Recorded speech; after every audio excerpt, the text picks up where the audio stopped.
Bienvenue sur votre chaîne École du Futur, c'est Moussé Diallo, professeur de SVT.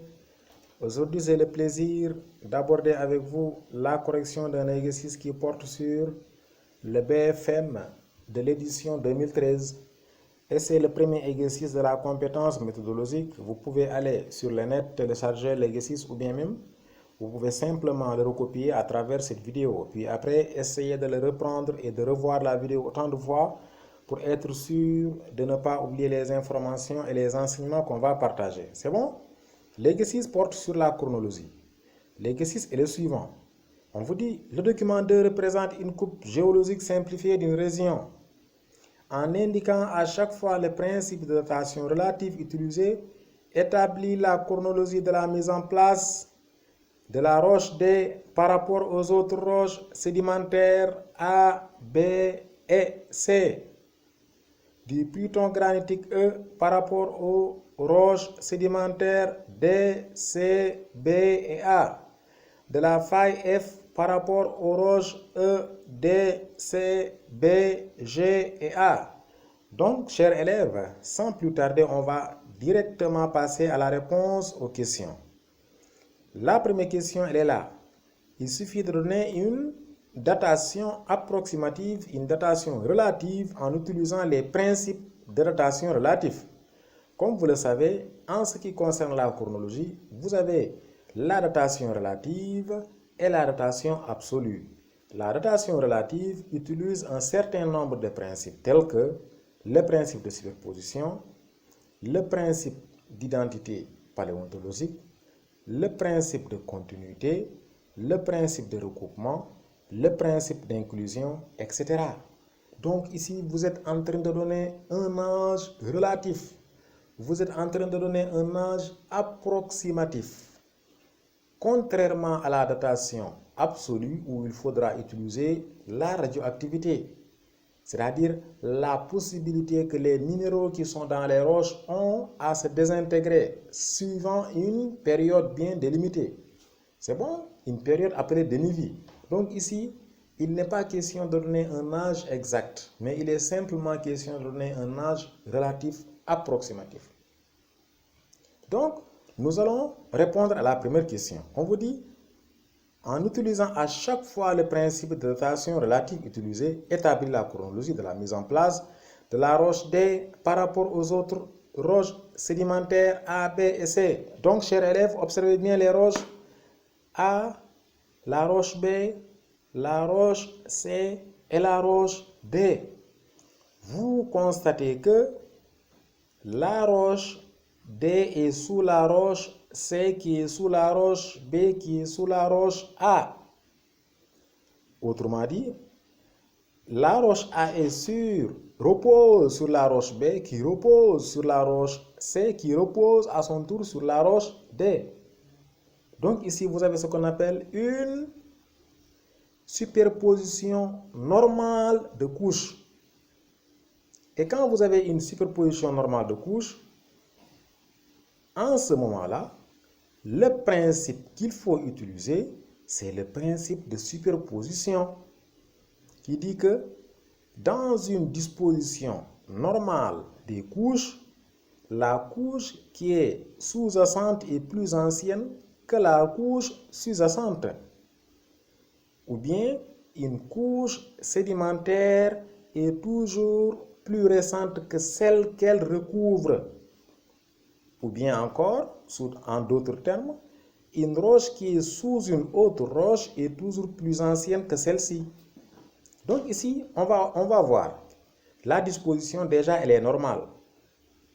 Parce qu'il n'y a pas de plissement. C'est dans le cas des plissements où on va avoir des exceptions. Ici, vous constatez que la roche A, la roche B et la roche C, de même que la roche D, sont superposées normalement. Chaque couche est sous l'autre. Donc ici, nous allons directement utiliser le principe de superposition. Et quand nous l'utilisons, nous verrons que la roche D est plus ancienne que la roche C, qui est plus ancienne que la roche B, qui est plus ancienne que la roche A. Un autre élève pouvait dire la roche A est plus récente que la roche B, qui est plus récente que la roche C, qui est plus récente que la roche D. Donc, ça dépend de l'endroit où vous avez commencé. Donc, ici, le principe utilisé, c'est le principe de superposition. Donc, la formation géologique, c'est quoi? La chronologie de la formation de ces couches, c'est quoi? La roche D s'est d'abord formée et s'est déposée. Ensuite, la roche C s'est formée et s'est déposée sur la roche D. Quelques années plus tard, la roche B s'est formée et s'est déposée sur la roche C. Et ensuite, et enfin, la roche A s'est formée et s'est déposée sur la roche A. Donc, la roche D est plus âgée que la roche C, qui est plus âgée que la roche B, qui est plus âgée que la roche A. C'est bon? Donc, on a répondu à la première question. Deuxième question, on vous dit du pluton granitique E par rapport aux roches sédimentaires D, C, B et A. Donc, ici, il faudra bien observer le pluton granitique. Le pluton granitique, vous savez que dès qu'on parle de pluton granitique ou qu'on parle de faille, il faudra utiliser le principe de recoupement. Parce qu'en classe de quatrième, lors de la formation en réalité des roches volcaniques ou bien des roches magmatiques, nous avions vu que ce granit-là provient de la chambre magmatique en profondeur de la Terre. Ce magma granitique, il y a eu ce qu'on appelle une ouverture, il a quitté les profondeurs de la Terre pour venir à la surface. Et quand il vient à la surface, il va recouper toutes les couches encaissantes, on va dire.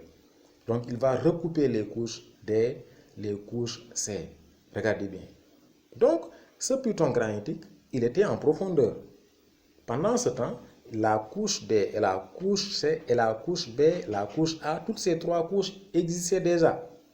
C'est à la suite de la formation de ces couches-là que le pluton granitique a remonté à travers la cheminée pour venir couper ces couches.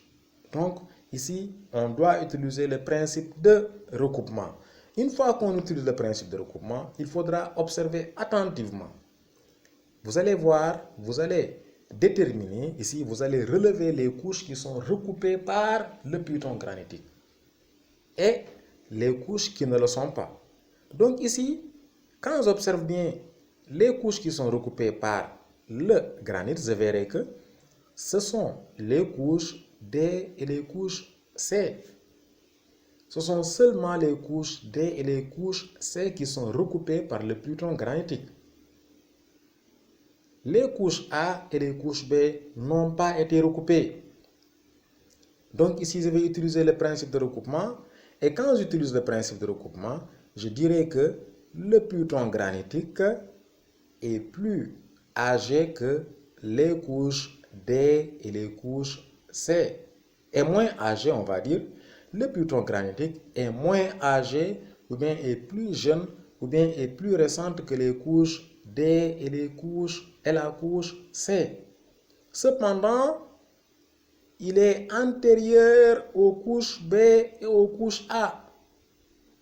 Donc, qu'est-ce que cela veut dire? Regardez bien. Cela signifie que la couche D est plus âgée que la couche C, qui est plus âgée que le pluton granitique, qui est plus âgée que la couche B, qui est plus âgée que la couche A.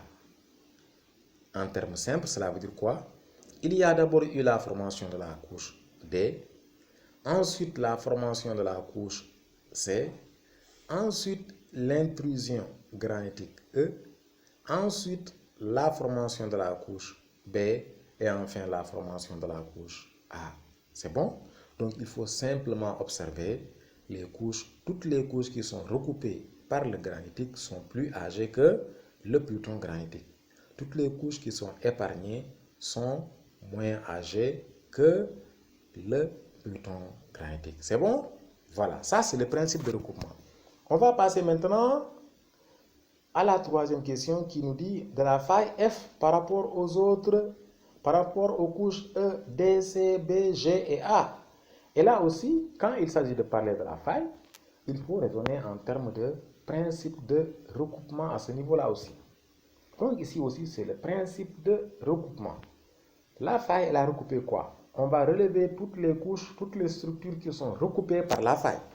En effet, nous allons voir que c'est d'abord la faille a recoupé le pluton granitique, il a recoupé la formation G, la zone de roches métamorphiques, les cornéennes, les schistes, mécaschistes, etc.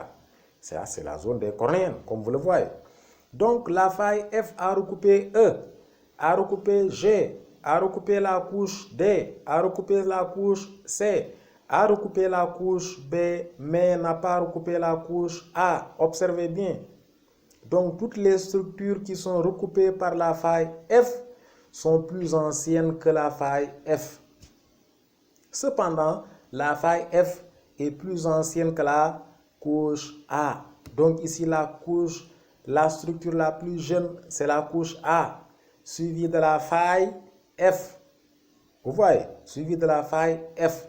Ensuite, toutes les autres couches sont plus âgées que la faille F. Pourquoi? Parce qu'elles ont été recoupées par la faille F. Donc, à chaque fois que vous avez une question de ce genre, il faut, chers élèves, être capable de déceler quoi? De relever les structures qui sont recoupées par la faille et de savoir que toutes ces structures qui sont recoupées par la faille sont plus âgées que celles-ci. Par contre, toutes les structures qui ne sont pas recouvertes par la faille sont plus récentes que celles-ci. C'est bon? Voilà. Chers élèves, c'est la fin de la vidéo. Merci de l'avoir suivi. N'oubliez pas de vous abonner à la chaîne.